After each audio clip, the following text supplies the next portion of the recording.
Joining me now is Tommy Christopher, journalist with Mediaite. Tommy, thank you so much for joining us. Thank you for having me, Anna.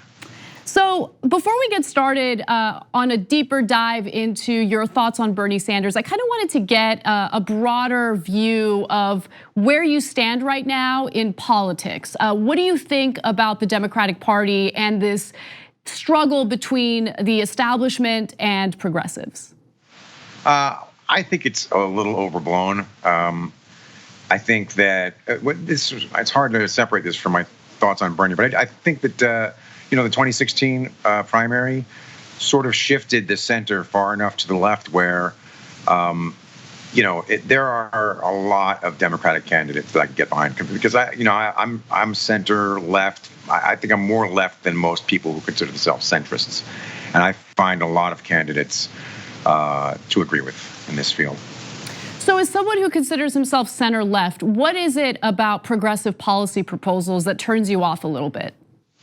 Well, I mean, nothing really. I guess it depends on the specific policy. I think that Medicare for all, for example, that's a pretty deep conversation, but I think that politically speaking, there are problems with Medicare for all. I think that even substantively speaking, there are a few problems with it, but it's not because it's too progressive. I don't think there's necessarily such a thing as too progressive. It's just, the devil's in the details, and I think like this progressive purism, I think can be disadvantageous to us, to the Democrats. Yeah, well, okay, so let me just say that I do see a little bit of those purity tests happening, and it is problematic because oftentimes you'll have, let's say, a candidate who is deeply progressive. I mean, I'm seeing people who are now accusing Bernie Sanders of not being progressive enough, which is absurd. And you're right in that it doesn't lead to any type of advantage for the Democratic Party.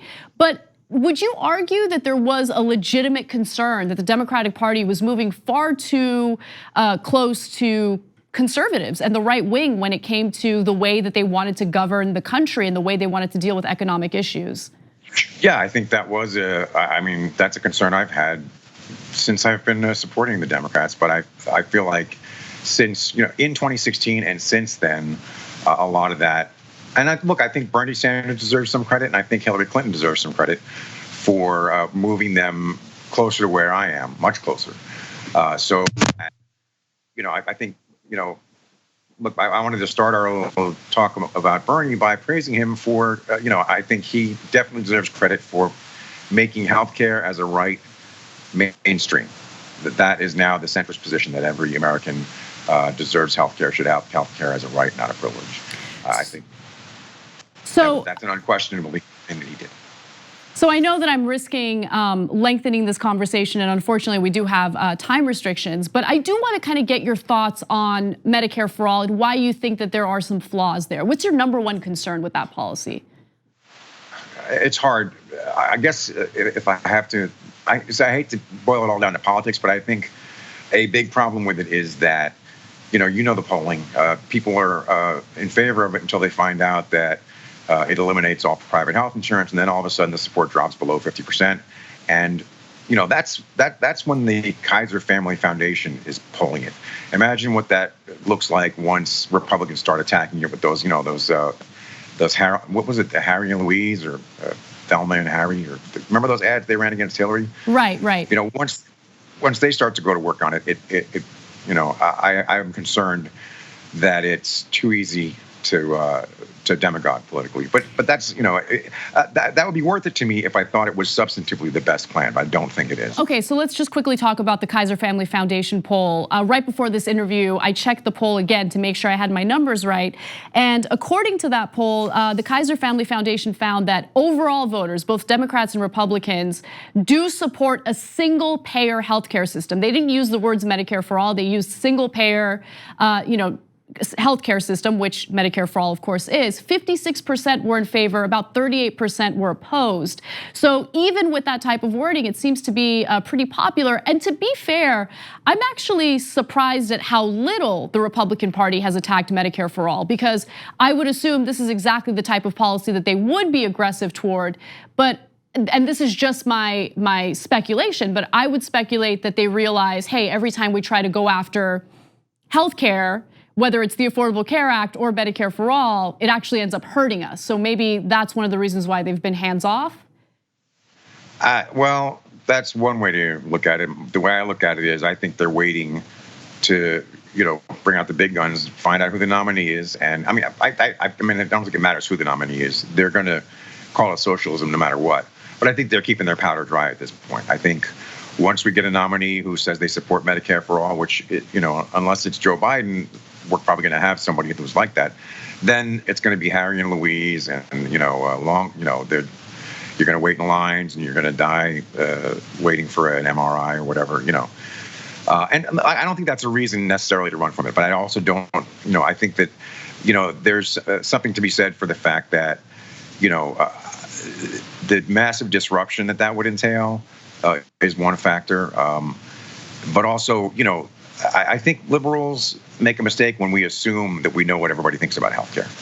Like the Kaiser poll that you read, you're right. It's 56% when you ask them about single payer. But then when you say, okay, but do you support it if that means no more private health insurance? It drops to like 45% or something like that. I don't know if you have it in front of you, but yeah, that's the concern I'm talking about. If you scratch at it a little bit,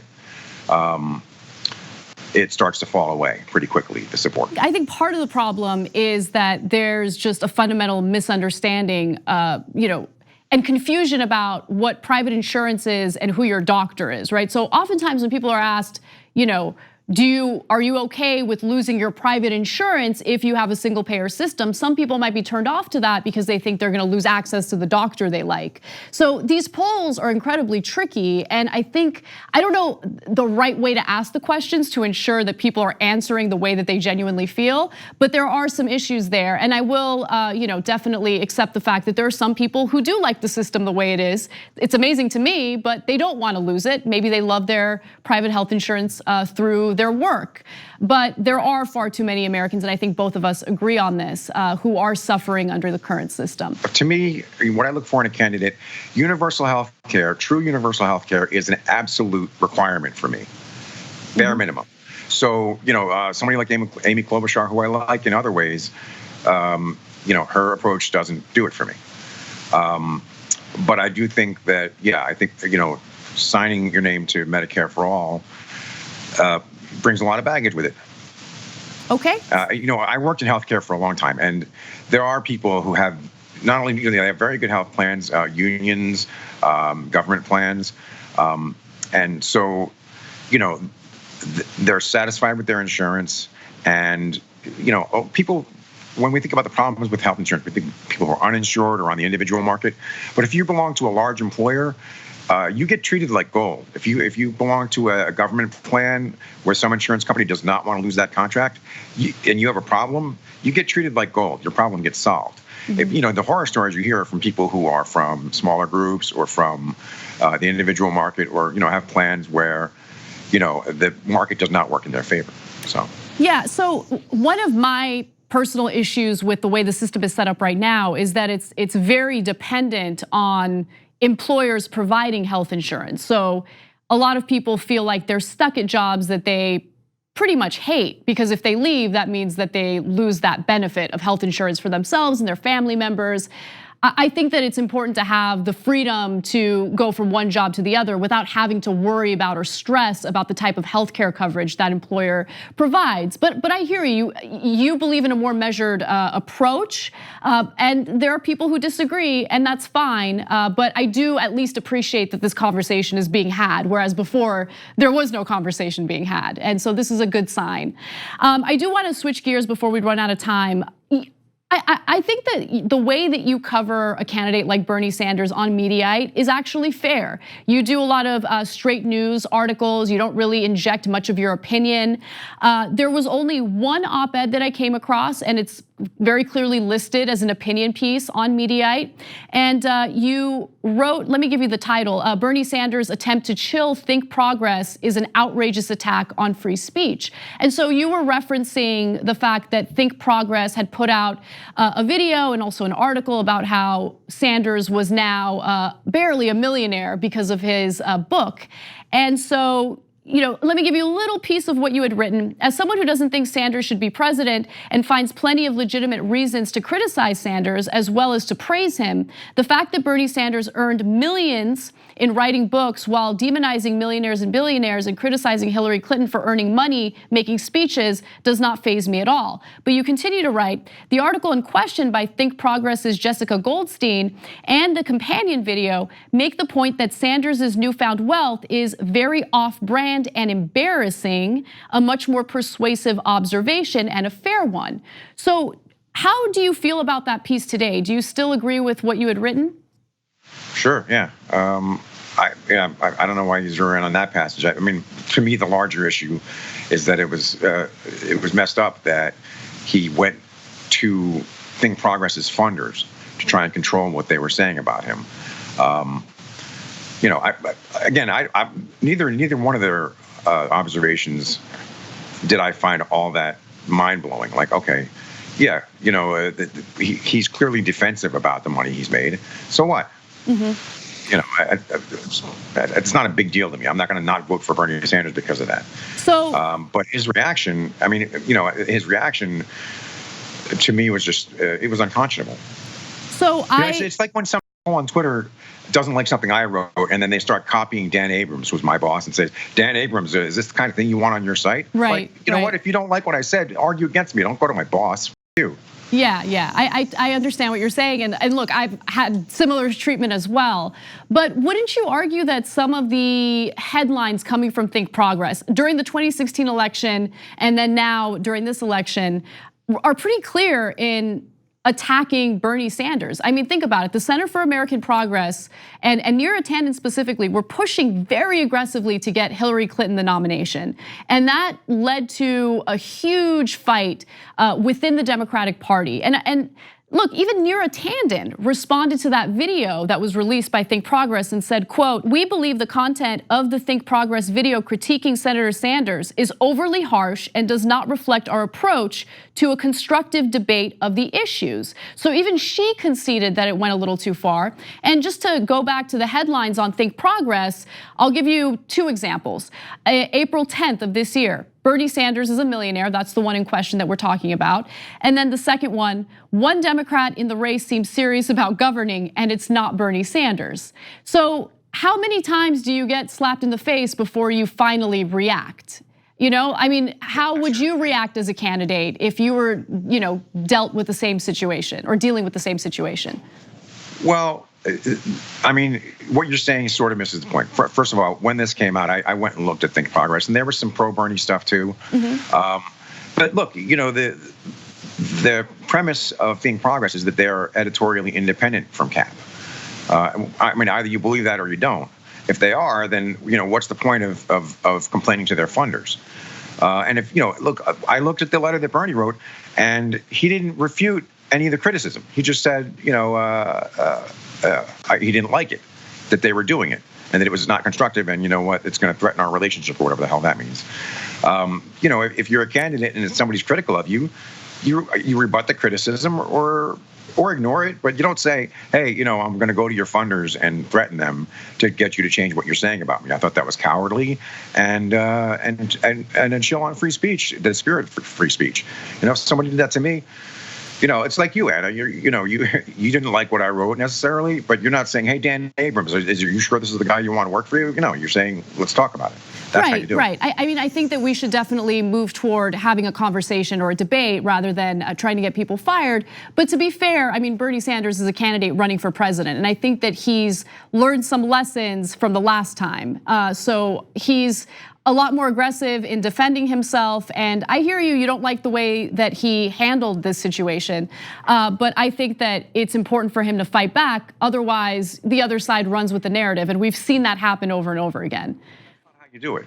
That's just not how you do it. Okay, so we disagree there. But I wanted to ask you one final question. So in that very op-ed, you mentioned the fact that Bernie Sanders at that point had not released his taxes yet. Now, of course, since you've written that piece, he has released his taxes. Was there anything in there that was notable to you? No, and I suspected all along that there wouldn't be. I've never been one of these, But this is the thing. A lot of the people that I'm friends with on Twitter and in real life, they just like friggin' hate Bernie. I don't hate Bernie. There's a lot of things I like about Bernie. There are things I don't like about him. I don't think he should be president. I don't think he'd be a good president. But, like I said, he deserves credit for moving the debate to the left. He deserves credit for, all the things he did 30 years ago. Endorsing Jesse Jackson was great. So I'm not one of these people who's like, oh my God, there's something in his taxes that shows he's working with the Russians or anything like that. I think that the fact that he took so long to release his taxes says something, either that he's embarrassed about the money, which, his reaction to Cap sort of bears out, and his reaction to questions about the money bears out. And so it's like a sort of a lack of competency, really. That it's been 4 years and it took him that long to print out his TurboTax doesn't impress me. All right. But look, it's not disqualifying. Oh my God, the guy can't figure out TurboTax, so he can't be president. No. I mean, I can't figure out TurboTax, which is why I pay someone to do my taxes. I don't want to mess up. But anyway, thank you so much for joining us, Tommy. We have some significant differences of opinion, but I do appreciate you coming on and sharing your perspective with me on the show. Thanks for having me. We go back a long way. Definitely. Have a good one. You too.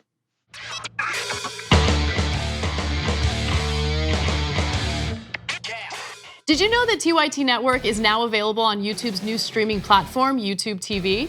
Get access to full TYT episodes and exclusive shows by signing up for YouTube TV today. All new subscribers get a 7-day free trial, so head over to youtube.tv and search for the TYT Network channel.